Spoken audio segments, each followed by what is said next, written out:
Hello, fiber friends! Welcome to the Chili and Eve channel, which today is being invaded by my fiber friends. I had a really great time recently. I got to sit down in a Zoom chat with several other creators whom you might recognize, and we talked about busting some myths that we have heard again and again that we wanted to chat about. So I hope that you have a project to enjoy while you sit down and listen to us kind of ramble about some of these things that we think are worth discussing because they might be myths. So I will put everyone's information in the description of this video so you can find all of their channels and relevant information down there. And as you watch, I would love to hear from you in the comments. What are some myths about your craft that you want to tell everyone, hey, this isn't true? Or maybe you have a question or a topic for a future roundtable discussion with other fiber artists and fiber content creator fiber friends. Oh my goodness, how many times can I say fiber? I guess we should just get right into it. So here we go. Let's chat. So I'd love for you all to each introduce yourself. Let's go ahead and start with Eddon. Hi, I am Eddon, and I am on TikTok under EddonTheSpider, and I am a spinner and weaver, and I do a little bit of crochet as well. So it's just kind of whatever I want to do at the time, and I just kind of tag my viewers along for the ride. Hi, I'm CarrieCraftGeek. I'm CarrieCraftGeek wherever I am on social media, but yeah, mostly have a YouTube channel where I talk about making pretty things with pretty string, usually knitting. Sometimes I'm doing more Tunisian crochet.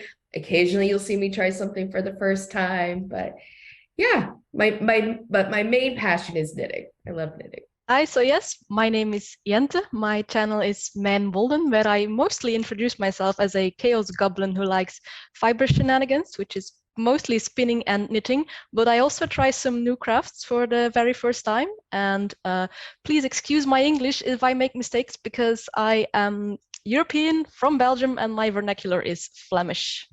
Hi, I'm Joe. I have a YouTube channel called Holycrappitsjo, and that's all my socials as well. And then I have a shop and everything called Sewing Nerd Studios, and Sewing Nerd is the series I have on my channel where I'm both a nerd about sewing and then I sew nerdy things, kind of crosses over. I have started trying to crochet this year, so I'm getting into the yarn fiber arts. But yeah, I just kind of have fun over there.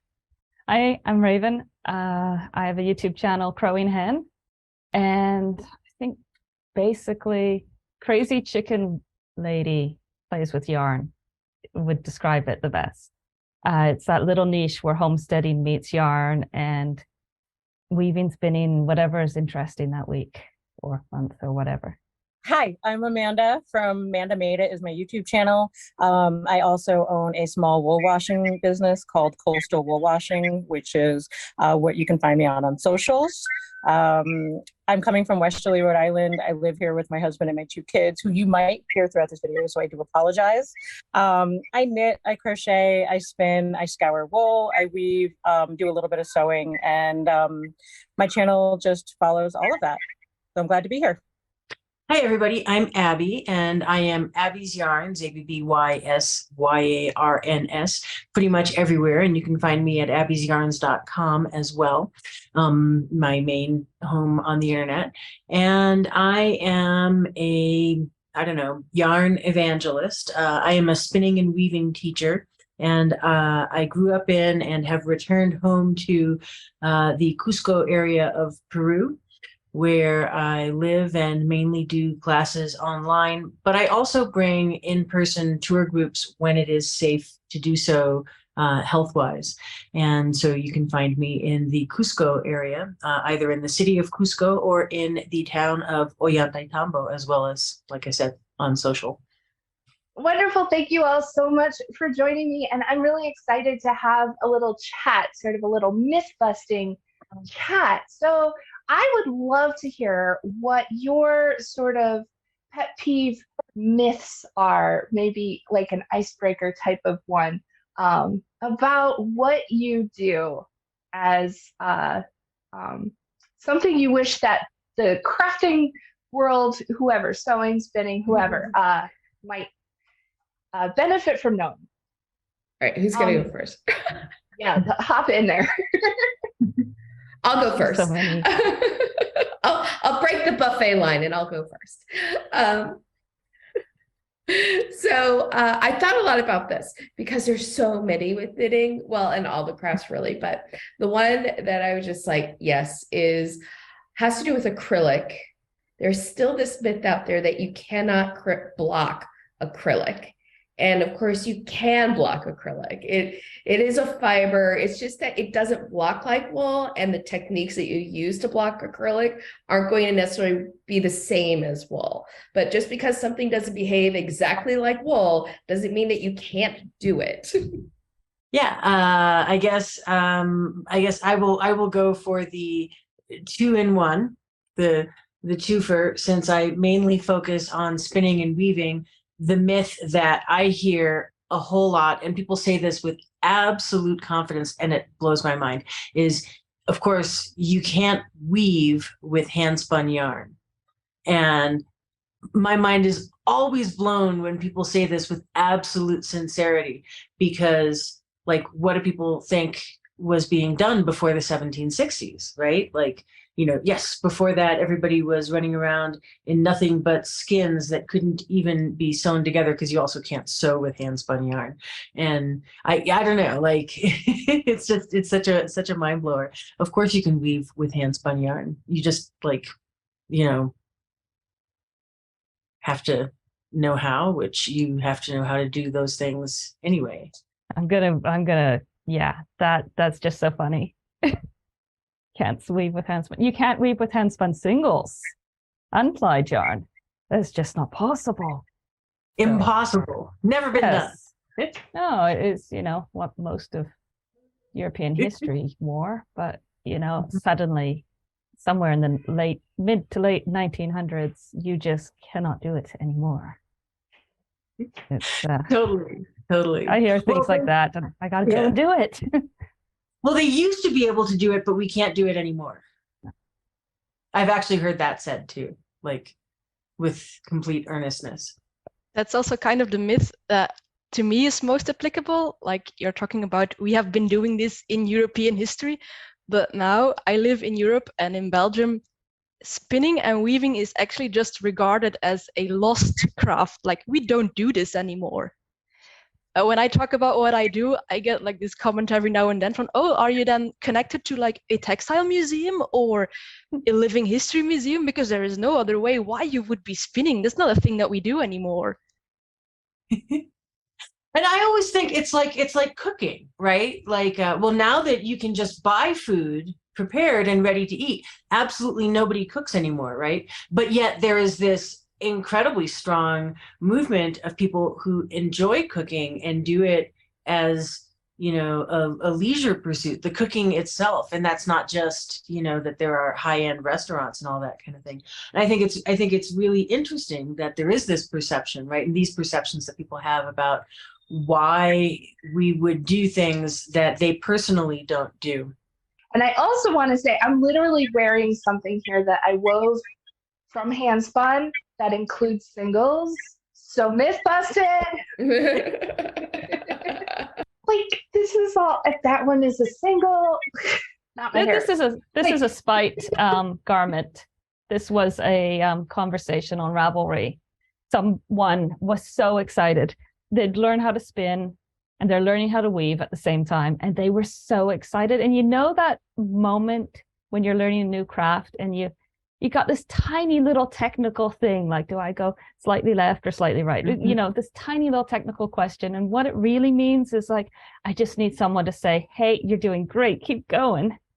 But what happened with that conversation was this big toxic mess about how you cannot use that yarn that you spun for weaving. So I turned off the internet for like a week and a half or 2 weeks, and I just sat and spun every minute of the day. And this is singles. And when it was on the loom one night, I got a bit too much wine, and I decided, okay, let's karate chop the and I was trying to break the warp, the singles warp that cannot be strong enough to use on the loom. Yeah, I don't drink that much anymore, but I couldn't break it, whereas I could easily break the commercial yarn doing that. So my favorite myth to gripe about, I think lately, is that well, I have more and more sewing myths, but I'm gonna stick with the spinning for a second, because mine is that you start with spindles and then advance to wheels, like spinning wheels. And that's just not true. You can start with spindles and forever spin with spindles. That's not like, it's not any kind of demonstration of advancing your skill to use a wheel. Yeah. You can start with a wheel. You can go the other way. You can start with a wheel and use spindles. You can use one and never the other, or you can use a combination of both. It's whatever you want to do. They both spin and they both do it different ways. And they're just tools. So that's that's lately my gripe. Yeah. That I feel like sort of now exists in the knitting world, with tensioning yarn in your right hand versus yarn in your left hand. It's like there's this, and I understand the history and the way the pendulum swings, but there is now this growing attitude that somehow being an English style knitter, which I happen to be mostly, although I can knit all the ways, is like that knitting English is the baby way. Like I actually had somebody once describe it as knitting as if it were dial up. Like, why would you still English knit when you can knit continental? And it's like, you know what? They're both great ways to knit. They're both great ways to knit. It's about what you like doing more. And that's all. Right. They're just tools. You don't have to be good at something to do it. You don't have to be good right away. It's okay. Everyone here has practiced their stuff. And that is why, because the number of times I get someone saying, oh, I could never do that. I can never do what you do. It's like, I didn't used to be able to do this. You know, what got me here is 15 years of trial and error. And I'm so excited at the thought, well, excited is maybe not the word, but I think it's cool that like, I can do this for my entire lifetime and I still won't know everything. And isn't that cool? Like there's stuff all like future me will get to know that I don't even know I don't know. And I like that concept a lot. Maybe that scares some people. And then also you can use with stash busting and stuff, you can use the good material. It's okay. You're worth it. That's a good one. Yeah. I'm guilty of that. I'm like, this is just too I have precious. to tell myself, this is for everyone and me. Here's an example. It's a kind of gross one, but my grandparents came of age during the Great Depression in the 20s and 30s. So you're coming off the war and you've got the Depression.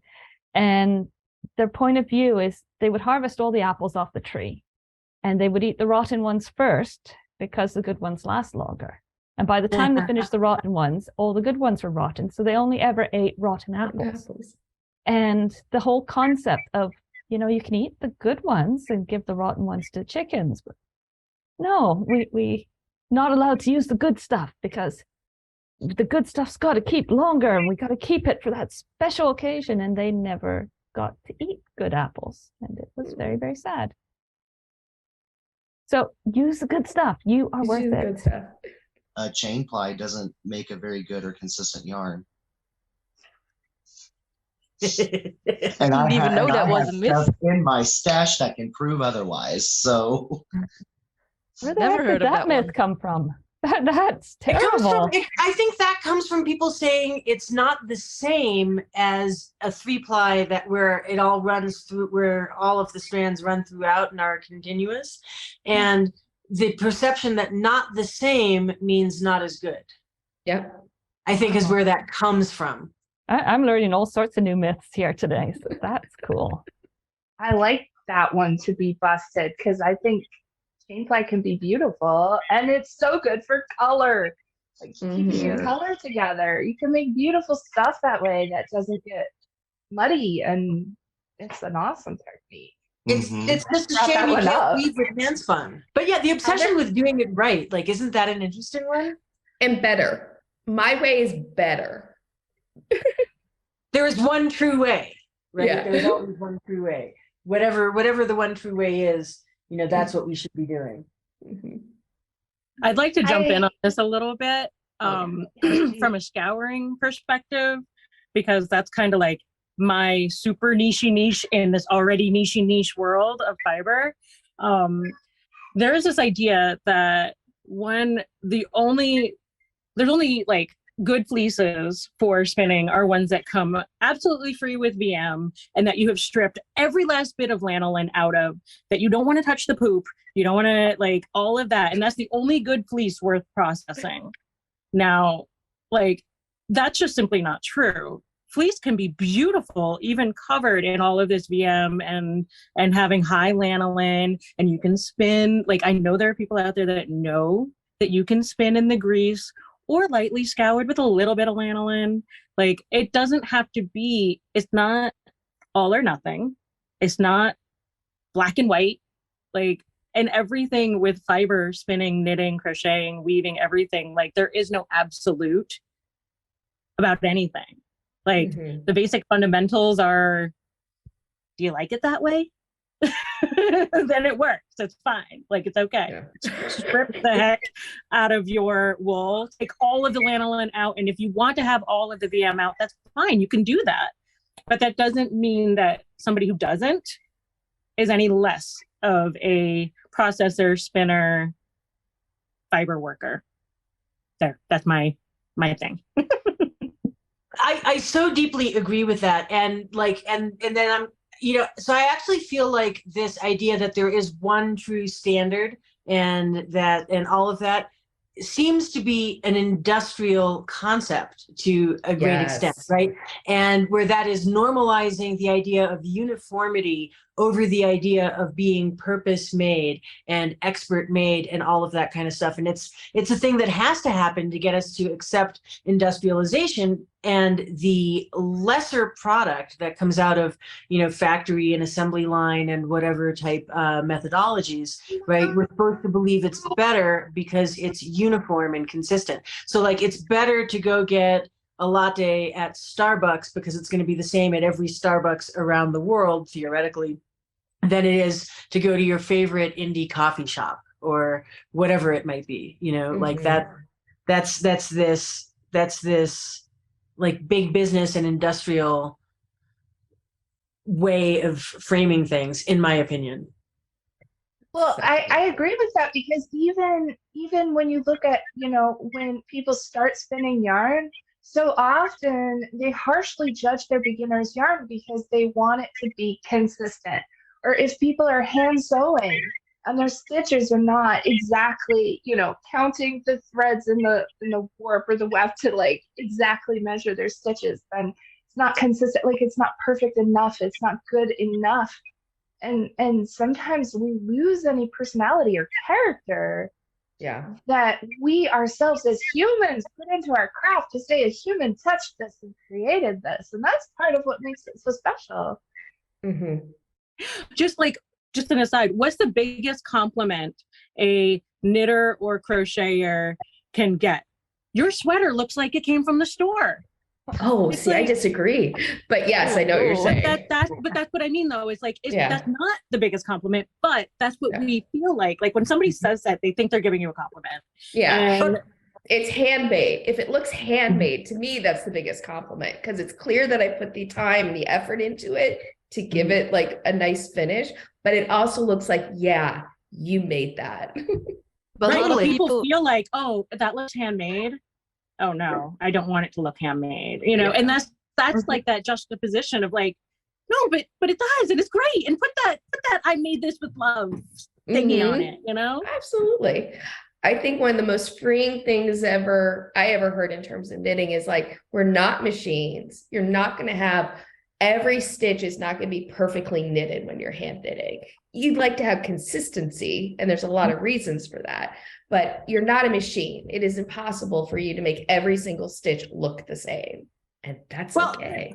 Okay. And machines don't do it either. Like machines don't produce everything with 100% consistency and reliability either. What we have there in the mass manufacture world is quality control and throwing away the outliers so that what makes it to market doesn't have those quote unquote inconsistencies and all that sort of thing. And nothing is absolutely flawless. Like, as a former system administrator and software developer, I can tell you that computers do not perform with 100% reliability and flawlessness, even when they execute everything in exactly the same way, because, the input matters and the result matters. And I think it's interesting because, like, if we look at, like, let's say we were talking about car shows instead of yarn and textile and fabric and clothing and that kind of stuff.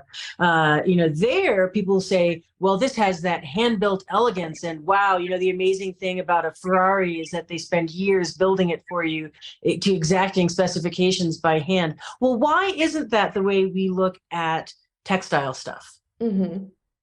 And there are historic reasons, of course, but yeah. Well, the thing that's interesting about commercial yarn is because of the cost of energy to run them, they actually spin the yarn, apply the yarn at the lowest speed they can to have it hold together, which is one of the reasons why Angora often, like commercially made spun Angora yarn, doesn't hold up very well, because it's actually not being spun at a high enough twist.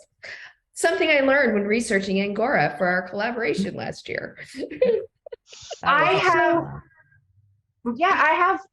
have cardigans that I've made from commercial and hand spun at the same gauge, and guess which one is killing?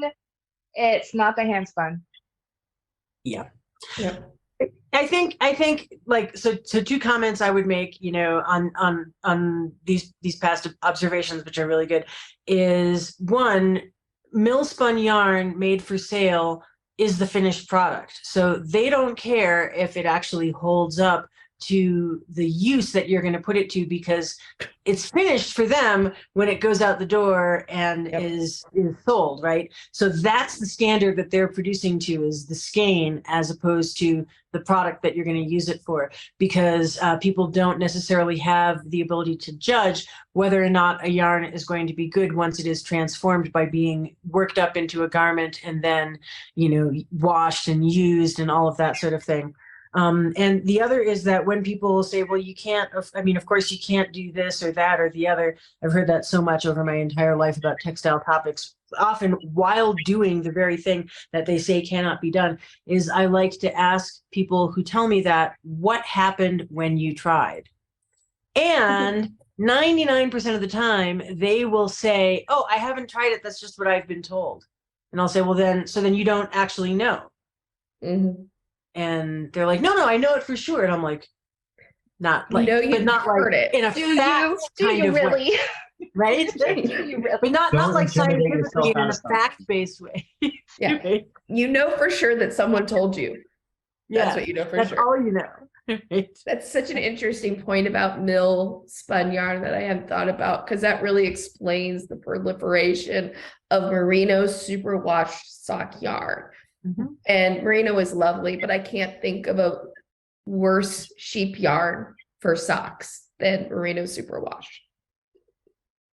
Well, so everybody's convinced. Yeah, like, the superwash myth, like, is a whole episode, actually. How about the merino myth?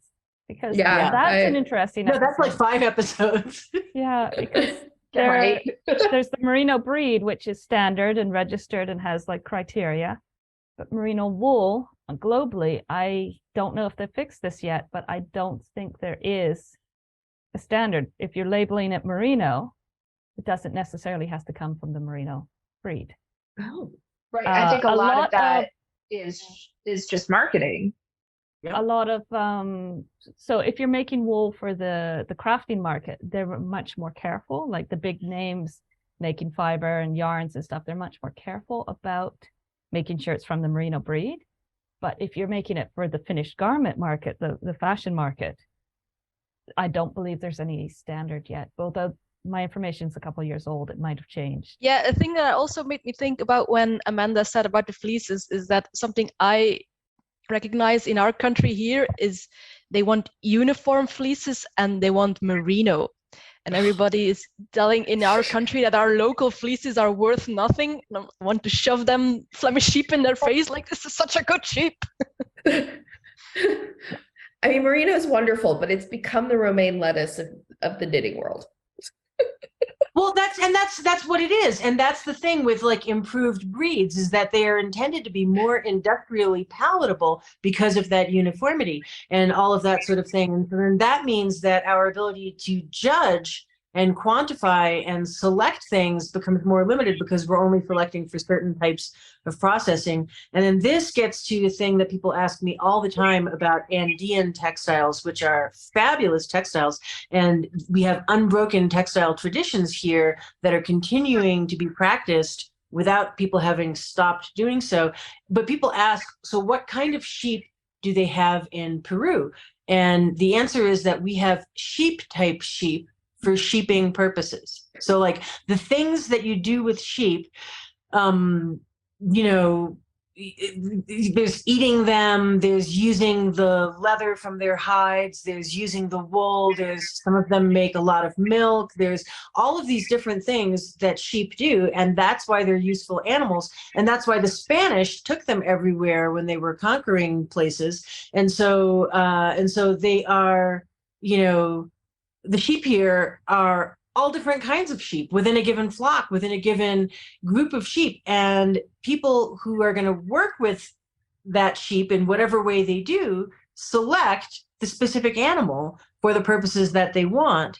And then even so, still work with all the other parts of it because it's all useful. Joe, I have a question specifically for you because you are coming to us from with a lot of sewing background. Have you seen any wool cloth that's, labeled like merino wool? My thing, I tend to do as much as I can secondhand, so I don't look for, always have a label. Yeah. So you kind of don't know what it is till you set it on fire and find out how it burns. Because most people don't know what they have when they're getting rid of their fabric and stuff. Which I benefit greatly from. So I appreciate when people do that. But I don't, and maybe I haven't been aware of it, but I am curious. I didn't realize there was a sheep hierarchy. Oh, yes. Yeah. Maybe that's the myth we just discovered. Yeah. Yeah. I have the chance to work with, this is something for the very far future in my channel, I hope. But there's a machine, industrial, wool related machine from the early 1800s, and the tolerances on that are so narrow. Like, you want the fibers to be fairly consistent in the batch, and you need the amount of oils to be regulated, so you scour all the oil out and then you add oil in so that it's a known factor. And I what Abby was saying earlier about industry creating these really narrow standards of the one true way, maybe it's because of machines like this. Mm-hmm. But then I think about the First Nations traditions here and the Scottish tradition. You take the wool off the sheep, all greasy, you stick it on a bush, it rains a bit, and then you go and use it. So it's washed out all the sort of dirt and sweat, but it's kept all the grease in there. And the sweaters, the Cowichan First Nations especially, they make this most amazing sweater that is, you can go out in the rain for about 12 hours and you don't even feel a little bit damp. It's just beautiful. Mm-hmm. So it makes me sad about these one true ways and how they're insulting to all the histories of humanity, all the past cultures. Mm-hmm. Because people didn't have one true way. They had the ways that worked and the ways that didn't work, and they went with the ones that worked for them, and that wouldn't be the same as what worked in the next village. Agreed. And so I think some of this comes back to marketing also, right? So you've got industry having to market its product and figure out what are the things that it can sell you as being good. And you have to look at the characteristics of what you've got and then try to hype those as being desirable, right? So if what you've got is a lot of consistency, then you want to be like, oh, and the consistency, which obviously everybody wants, right? Right. Marketing is indeed interesting, because what I said about the merino here in Belgium, whenever you get like marketing about that, it just lists all the quality of wool, not just specifically merino wool, it's just the qualities of wool. And then they're like, you have to buy merino because that's these and these qualities. Yeah. And there's so many sheep that have derived from merino that are just as similar. Like, if you didn't know the sheep personally, you wouldn't know the difference. You're right. Well, so then you get into the things that hand spinners often will get into, where they talk about categories of wool, right? And what type of wool, and is this a fine wool? Is this a long wool? And a lot of these are cultural and contextual and all of that sort of thing. And while there is merit in discussing all of those things, there's also this implied thing that goes along with it, which is the perception of breeds as being inherently uniform. But like, what's cool is when you have all this variety. Like, I think that's what's cool. I wanted to ask Eddon, you are doing some projects with some really unusual, tell us about it, because it's so cool. So I am actually I'm going to be working on a Verifalder cloth soon, working with a double-coated sheep, with a Norwegian Landris wool, and that's really interesting. You kind of showed that to me, and I wanted to try that one out for myself as well. And it's like those dual-coated fleeces are just there's just so much character. Like, Abby, what you were saying about variation even within a category, within a specific breed. Like, if anybody wants to understand how there can be variation within a breed, go play with some Shetland wool. You'll know all about it. Shetland, there's so much diversity within just the breed, and it's beautiful and wonderful. I love it. My first Shetland, the wool around the neck was just the most softest. You just want to cuddle it, and then near the hind legs, it's like, this is the same sheep. There is no way. And just the variation is like, all my textile needs are in one sheep. Look at that. Totally.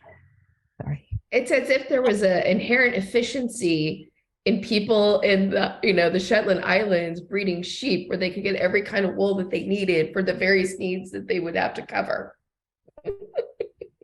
If even within the same animal, you've got variation in the fiber you're producing, if even within the same plant, you've got variation in terms of what is coming out there, then the true mastery, the true skill that, is just super badass and everything, would be being able to work with all of these different things and still get the desired result for the project that you're doing, or be able to find appropriate uses for all of these different materials. And yet that's never what we really seem to talk about, because I think a lot of it is that we're often looking for ways to seem approachable to people who don't understand the larger picture yet. So you want to take out the idea that there is all of this potential and that this is such a deep rabbit hole, and give them something approachable to start with, so that they can feel that sense of achievement.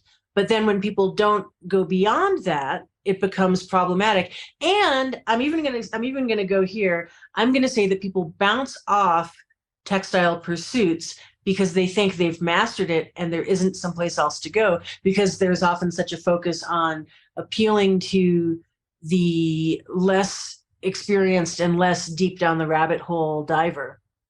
Oh, I totally agree with that. I mean, that's something I think is definitely true in the knitting world. And it is a balance because you want to invite people into the craft, right? So it needs to be approachable. And there is a way to teach beginners where it's like, you do have to start with the basics and build up. The problem though is like one true way in knitting, there's so many ways to approach the same thing.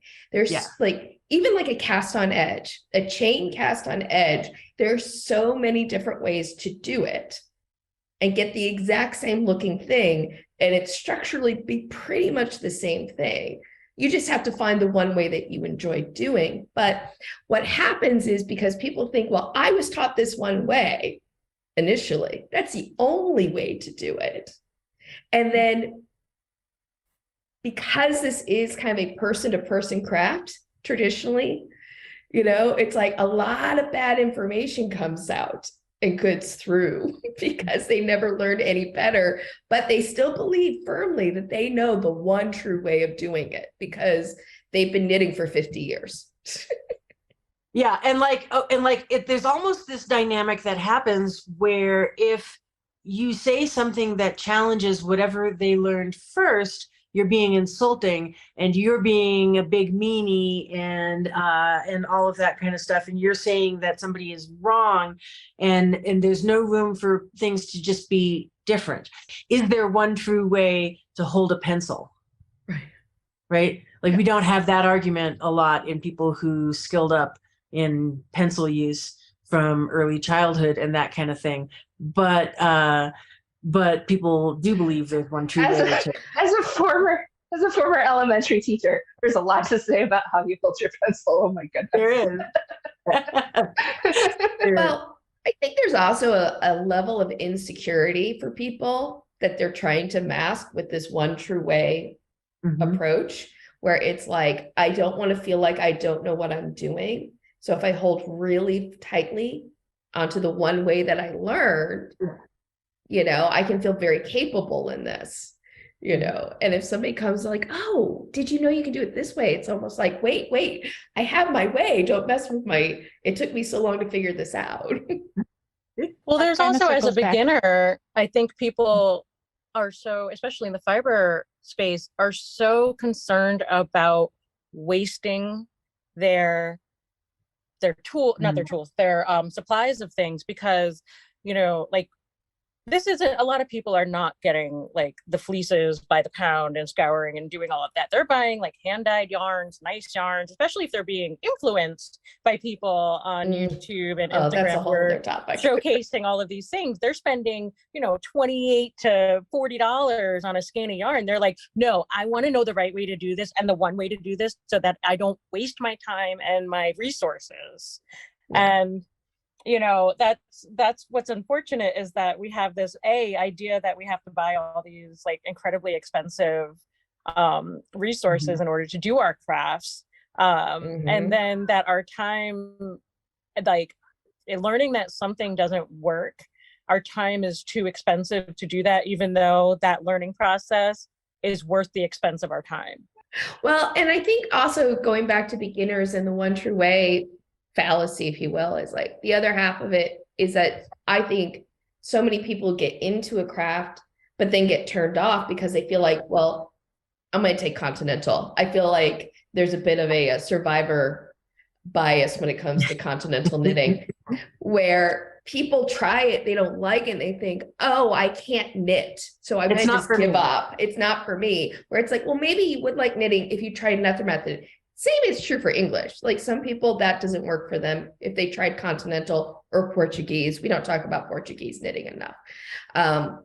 Then things could click for them, right? But because they're just understandably giving up because they feel like, well, I can't do it because this one way that somebody's insisting is the only way isn't working for me. And then there's knitting sheaths. And there's elbow needle, no, not armpit knitting, and there's underarm knitting. All the other knitting styles that worked well enough to clothe people throughout history. Yeah. Oh, for what? How many hundred years? And we don't even talk about them. It's all English versus continental. It's like I could out knit any continental knitter when I was doing English. Like A sock a day, that was a slow day. 2 socks a day, that was a normal day. Yeah. So okay, I'm not it's that not, fast. not one. I'm in awe of that. That's amazing. Well, Yeah, there are countless people who knit here all the time because they're keeping their hands busy. So they'll like be a shopkeeper. And so they're knitting while they're waiting for customers to come in. And they keep doing it while they are attending to your needs and helping you with whatever it is. And, you know, they'll like put it on pause while they're ringing you up or writing you up or whatever it is, making change and doing that kind of stuff. And people knit while walking down the street and like all of this kind of stuff because you just do, right? And it's not even considered this whole thing. And everybody knits a little bit differently, and nobody is even aware of this English versus continental dialogue because it doesn't exist in Spanish. Right. You know, like, exactly. But, you know, I think, though, kind of to tie the two things together, I think there is an aspect of one true way that gets tied to gatekeeping. yes. That there are definitely the people who want to gatekeep and they use their one true way to do it. So if we are going for the most efficient way to knit or the most efficient way to spin, I have an observation. I really want to hear your thoughts on this. Okay. So spindle versus spinning wheel. Evie talked about that. Mm-hmm. And which can you spin more on? Well, per minute sitting at the spinning wheel, I can spin more yardage. But if I take my spindle with me, I can spin more than twice as much in a day. And the same with knitting. Like I learned how to use a knitting machine last year, and it was kind of shocking how much skill you need. Like I thought you just go and throw the yarn at it and cloth comes out. But no, you need as much, if not more skill than using the 2 pointy sticks. And per minute using this knitting machine thing, I'm making more cloth, but I'm still making less cloth than I could before I got arthritis with the 2 pointy sticks. Mm-hmm. So is efficiency the goal? Like, is speed your goal when you're making things? Or do you want to make the cloth that you want to make or the yarn? You know, I do a lot of videos in knitting, or not a lot, but I've done videos on knitting on how to get faster because I know people want to know it, right? And I need the clicks, but also there are things, but there are things that you can do to be more efficient, not in terms of being able to knit more stitches per inch, but that actually help you out ergonomically. And it's a kind of a way to let people know, like, knitting faster doesn't mean you're just like throwing yarn as quickly as you possibly can or picking the yarn as quickly as possibly you can. Sometimes it's like, are you producing something that you like in a time frame? And you're most likely going to do that if actually you slow down a little bit. Take a second, stop, look at your work, see, is my stitch count correct? Because you're going to lose a lot more time frogging back 20 rows than tinking back 5 stitches because you just took a second to stop. And that's actually how you're going, because I feel like with knitters, there's 2 reasons they want to knit faster. Either they want to feel like they can produce more during the year, right? Because they feel like if they churn out more projects, they're a better knitter. Or they feel like being able to knit fast, knit more stitches per inch or more stitches per minute means they're a better knitter. And of course, these are both fallacies. You're a good knitter if you like what you're knitting. And right. And if you're a successful knitter, if you are not injuring yourself, hating the product, and things are coming out of it, right? Like that is success. And the same is true for spinning, weaving, sewing, like whatever the textile pursuit is. And I think you're spot on when you say that so much of this comes back to insecurity, because there is this thing that I feel like I hear across every textile related or garment related pursuit, which is an implied lack of value in what you're doing. The perception that you are wasting your time and energy in doing this, stupid grandma thing or whatever, which is in so many levels and problematic in so many ways. But it's really deep, because at a fundamental level, what those of us who are instigators in this series of pursuits need to do is validate our audience and give them a sense of confidence in what they're doing so that they can keep moving forward, right? I'm going to also throw in there that I think that competitiveness of, you know, a level of skill or doing it a certain way or a speed of production is something that as crafters serves only to isolate us from each other. And I think overall, it's really important to deconstruct that so that we can build healthy communities together. Because the only way that we can truly advance these skills to the point where people can come in and say, I'm a beginner, I've learned these things, what's next? And find the people doing the advanced skills, find the people that are doing the more complex work. That happens in community. That doesn't happen in isolation, and that doesn't happen through competition, because competition is hoarding knowledge so that you're the only one that can achieve and do and be the fastest and the bestest and whatever. And I think that's just overall something that is really important for community. I'm really I'm about it. So yes, I think that kind of brings it all full circle, I hope. But I want to thank you all so much for joining me for this chat. I hope we can have more chats. I've enjoyed it so much. What are you all working on? Like, what's next? Leave us with just a little preview or a little tidbit of something that is coming up maybe on your channel or just a project you're enjoying. Let us know what you're working on. Currently, I'm making probably too many bags for a market I'm doing next weekend because I always overdo things. I tried to scale back with the tote bag pile I had, and I still ended up with like 36 that I'm halfway through. So, you know, but the project I'm most excited that I'm going to work on once this is done is my first cosplay in a very long time, because I used to do it and there was a employer that wrecked me for a while, but I'm getting back into it, and I'm making a Steed bonnet from Our Flag Means Death, but like a femme version, and it's a little bit of a spite sew, but I'm excited about getting back into it, and like I know I can do it. I just need to like believe myself when I say it. I wanted to say that what I'm working on is actually pretty similar. I have my first in public spinning demonstration next weekend, so I'm combing a lot of wool for that, but I'm also working on a cosplay. I am making a knitted cosplay for Star Wars Day. Cosplay, my very first. I don't actually have anywhere to wear it because I don't go out in public a lot, but it's a Lord of the Rings. I couldn't find, or if it does exist, I could never afford the fabric that I want. So I've got some yarn that I actually bought from someone else's stash. So I'm going to weave the fabric, and then I'm going to stumble on trying to sew because I suck at sewing. But it's a dress. It's Goldberry, if anyone knows. And now I've said it publicly. Maybe I should like not say it publicly because now I have to do it. But you can do it. I hope.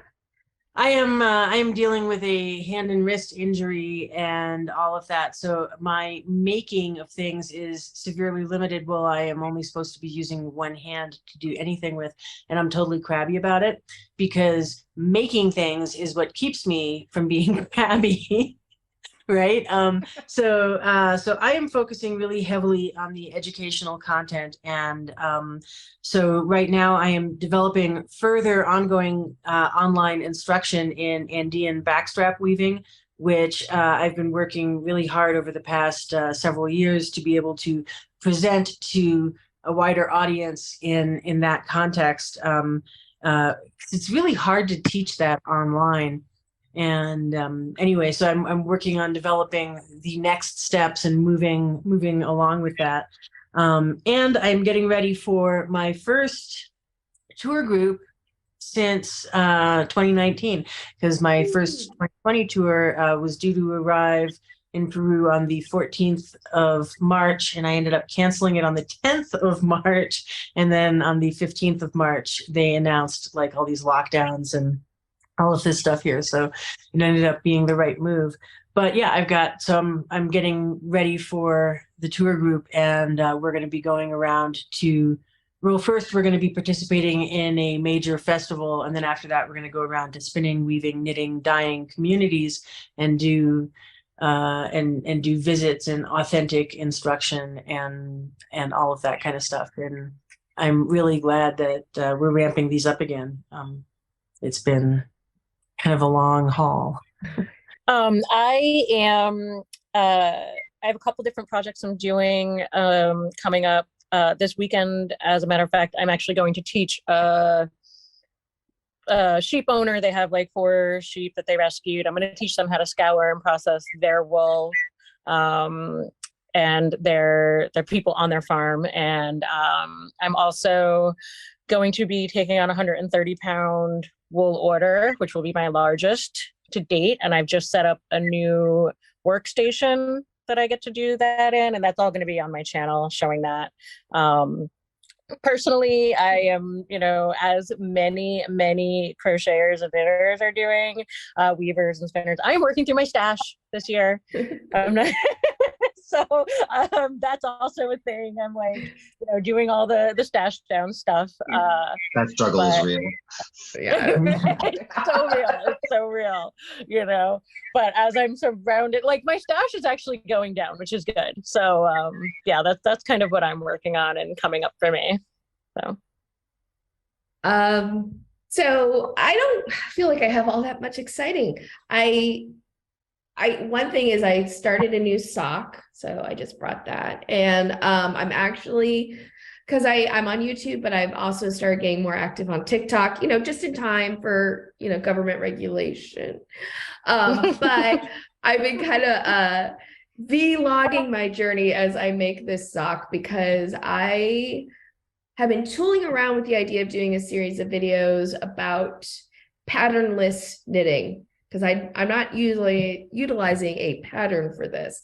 I'm just utilizing what I know about how to make a sock to kind of make it up as I go along. So, but yeah, I'm doing that over on the Tickety Talkety. And on YouTube, I got some videos coming up. One is going to actually be just sort of a make with me, where I talk, oh gosh, what am I calling it? Oh, spicy takes. I'm doing a video just with sort of my hot, like, unpopular opinions. That video is coming up soon. Yeah. Are you doing that on YouTube or TikTok? That's gonna be on YouTube. Probably gonna be my next YouTube video, is gonna just be me sitting and just sharing some of my possibly unpopular opinions. I got some spicy takes on knots in knitting. Oh, please ping me when you do, because I want to share that around. Eddon, what are you up to? Well, I am actually currently moving, but during this time, I am actually working with a local Angora goat farmer and spinning fiber for them as well. So that's kind of what I've been working on, and it's been delightful. I love that fiber so much. And then just as I'm moving, I'm kind of just doing some mindful spinning with some brown Swartles wool. So yeah, that's what I've got going right now. But yeah, the Angora goats, the mohair, is something that I was so intimidated on trying to spin, but working with it, I've been enjoying the learning and the journey from it, just learning how to work with it in different ways, and not so much as worrying about any of consistencies or anything, but just kind of going along with that journey and just learning and enjoying it. That's what it's about. Mm-hmm. Journey. Yeah, that's awesome. Well, I have, I think people know I have my Viking apron dress historical project. That one's taken me a while, and we'll get there. But of course, I'm always spinning and doing other things. I have some napkins that I wove, so probably those will make an appearance at some point, and other fun things going on. So yeah, thank you all so much for joining me. I love this conversation, and for all of you who are watching, please continue the conversation down in the comment section. We would all love to hear your thoughts about, myths regarding your craft and the one true way to do things, and how that leads to gatekeeping and just growing our community and sharing our joy of crafting with each other. So thank you all so much for joining us, and we'll see you in the next one. Happy crafting, spinning, sewing, all the things.